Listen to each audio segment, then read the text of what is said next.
Hello दोस्तों, मेरा नाम मिया है। मैं गोस्ट बस्टर हूँ। आज मैं आप लोगों के साथ एक स्टोरी शेयर करने जा रही हूँ। मैं जब भी उस कहानी के बारे में सोचती हूँ तो मैं कई दिन तक सो नहीं पाती। आज मैं यही कहानी आपको सुनाने जा रही हूँ। एक दफा हमारे उस्ताद ने हमें एक भूतिया बंगले के बारे में बताया।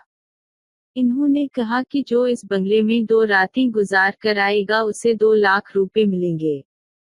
तो मैंने इस लालच में आकर चैलेंज कबूल कर लिया। अगली रात 12 बजे मैं इस भूतिया बंगले में गई। वो बहुत खौफनाक नजर आ रहा था। मैं हिम्मत करके अंदर गई। दरवाजा खुलने की आवाज बहुत खौफनाक थी। मैं जब अंदर गई तो अंदरूनी हिस्सा वीरान और सब कुछ टूट कर इधर इधर बिखरा हो था। सब कुछ बहुत खौफनाक था। मैंने जब आगे को मुंह किया तो वहां पर बहुत लंबी सीढ़ियां थी। इर्द गिर्द बहुत अंधेरा था। मैं सीढ़ियां चढ़कर छत पर गई। वहां से मैं एक बेडरूम में पहुंची। बेड के ऊपर एक सीनरी थी। मैंने जब इसे गौर से देखा तो वो एक औरत की तस्वीर थी जो बहुत डरावनी थी। मैं डर कर नीचे चली गई, वहां पर कोने में बैठ गई।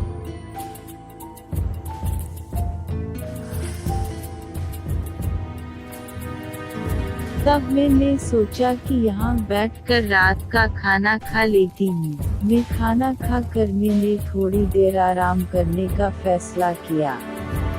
चंद मिनट बाद ही मुझे पानी गिरने का शोर सुनाई दिया जो कि किचन से आ रहा था। जब मैं किचन में पहुंची तो वहां एक नल में से पानी की बजाय खून आ रहा था। मैं बहुत डर गई। वहां से मैं भागी तो मेरे सामने एक मर्दे की खोपड़ी पड़ी हुई थी। मैं मजीद डर कर उसी कोने में बैठ गई। अचानक मैंने एक आदमी का साया देखा। मैंने पूछा कौन है। पलक झपकते ही वो गायब हो गया। मैं बहुत डर गई। तो मैंने सोचा कि किसी को कॉल कर लेती हूँ। मैंने अपने उस्ताद को कॉल की लेकिन वहाँ सिग्नल नहीं आ रहे थे। मुझे वहाँ बैठी को बहुत डर लग रहा था।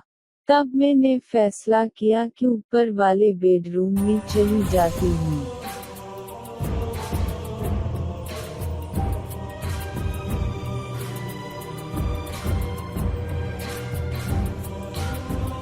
वहाँ पर जब मैं पहले आई थी तो बेड बिल्कुल खाली था लेकिन अब वहाँ किसी का हाथ लटक रहा था। मैं डर कर जल्दी जल्दी नीचे भाग गई। मैं उसी कोने में बैठ गई जहाँ मैं पहले बैठी थी। अचानक मैंने अपने सामने एक खूबसूरत मलका को देखा। मैंने पूछा तुम कौन हो? इसने जवाब दिया मैं यहाँ की मलका हूँ। इसने मुझे कहा ए लड़की तुम कौन हो? और यहाँ क्या कर रही हो? मैंने डरते डरते जवाब दिया कि मैं एक घोसट बिस्तर हूँ और मैं यहाँ पर 2 रातें रहने आई हूँ। उसने मुझे कहा कि अगर तुम्हें अपनी जान प्यारी है तो तुम्हें मेरा एक काम करना होगा। मैंने कहा कौन सा काम? वो बोली तुम्हें एक लड़की को मारना होगा। मैंने बताया कि मैं ऐसे काम नहीं करती। इसने मुझे अपनी खौफनाक आवाज में कहा ए लड़की, जितना कहा गया है इतना कर। मैंने कहा कि अच्छा, मैं तुम्हारा काम करूंगी। लेकिन मैंने इस लड़की को मारने की वजह पूछी। इसने कहा अगर तुम ये कहानी जानना चाहती हो तो सुनो। मेरी एक बहन है। उसका नाम अमीली है जो बहुत ज्यादा लालची और खुदगर्ज है। हमारी माँ जो कि एक मलका थी, जब उनका आखिरी वक्त आया तो मेरी बहन अमीली बहुत खुश थी क्योंकि उसे लगता था कि उनके मरने के बाद मैं यहाँ की मलका बन जाऊंगी।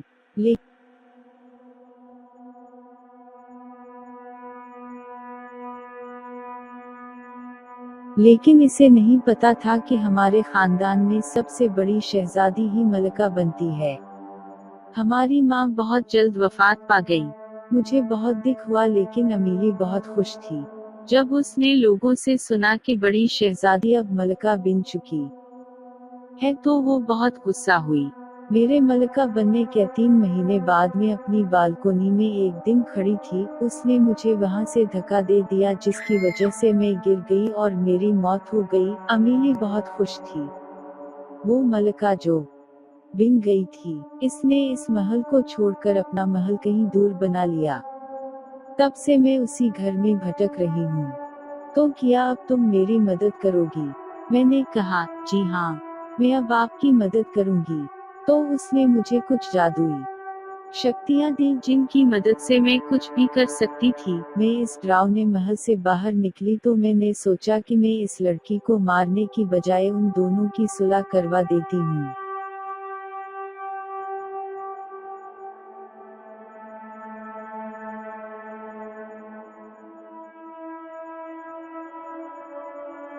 जादुई ताकतों की मदद से मैं अमीली के महल में पहुंच गई। मैंने जादुई ताकतों की मदद से कुछ हीरे हासिल किए और सिपाहियों से मैंने ये कहा कि मैं मलका अमीली के लिए ये हीरे लाई हूँ। इन्होंने मुझे अंदर जाने दिया। अंदर जाकर मैंने मलका अमीली से कहा, मलका अमीली, क्या आपको पता है कि यहाँ से बहुत दूर एक बहुत बड़ा महल है जिसके एक कमरे में कई लाख सोने के सिक्के हैं और वो महल बिल्कुल खाली है। बिल्कुल खाली? मलका अमीली की आंखों में लालच नजर आ रहा था। इसने मुझे कहा कि ठीक है, मैं कल तुम्हारे साथ चलूंगी और वहां जाकर वो खजाना ढूंढेंगे। अगले दिन मलका अमीली मेरे साथ इस महल में आ गई। महल में दाखिल होते ही बड़ी मलका नमूदार हुई। उसने कहा, आ गई मेरे कातिल। मैं तो मजबूर थी कि इस महल से निकल नहीं सकती थी, लेकिन अब तुम खुद इधर आ गई हो। अब तुम्हें मुझसे कौन बचाएगा, लालची बहन? ये कहकर बड़ी मलका उसकी तरफ लपकी कि उसका काम तमाम कर दे, लेकिन मैंने हिम्मत पैदा की और मी जोर से चलाई। रुकिए बड़ी मलका, क्या आपको नहीं लगता कि आप ही असली और बड़ी मलका हैं? वो बोली, इसमें कोई शक नहीं कि जब मैं जिंदा थी तो मैं ही असली मलका थी, लेकिन इस लालची बहन ने इतना भी ख्याल न रखा कि मैं इसकी बड़ी बहन हूँ। मैंने कहा, मोहतरम मलका, इसमें कोई शक नहीं कि आपके साथ ज्यादती हुई है, लेकिन असल में अपने दुश्मन को मुआफ करने वाला ही बड़ा होता है। उसने आपके बड़े होने का ख्याल ना किया, लेकिन अगर आप भी इसके साथ वही करेंगी जो उसने आपके साथ किया तो आप में और उसमें क्या फर्क रह जाएगा? आप बड़ी हैं, आप पर भी जिम्मेदारी आती है।